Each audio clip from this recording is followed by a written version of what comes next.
కొండలవాడ వెంకటరమణ గోవింద గోవింద. ఆ గోవిందుడి దయ వల్ల రెండో వారం పూజ కూడా చాలా బాగా జరిగింది. అండ్ ఈ వారం అయితే స్వామివారికి నేనైతే కేసరి ప్రసాదం చేశాను. దాంతోపాటు వడపప్పు, పానకం, ఇంకా పచ్చి సల్విడి, పాలు అండ్ ప్రతి దాంట్లో కొంచెం అయితే తులసాకు వేసుకున్నాను. ఎందుకంటే స్వామివారికి తులసాకు అంటే చాలా ఇష్టం కాబట్టి. అండ్ ఫస్ట్ అయితే విఘ్నేశ్వరికి దీపం పెట్టుకొని విఘ్నేశ్వరికి దండం పెట్టుకున్నాను. ఏ ఆటంకం లేకుండా ఈ పూజ బాగా కంప్లీట్ అవ్వాలని.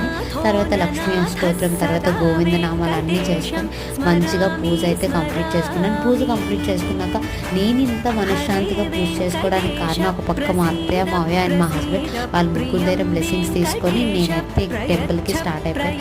ఆ వీడియో కమింగ్ బ్లాగ్స్లో అప్లోడ్ చేస్తారు. అండ్ ఆ స్వామివారి దయ మీతో పాటు నాకు ఉండాలని మనస్ఫూర్తిగా కోరుకుంటున్నాను. ఓం నమో వెంకటేశాయ.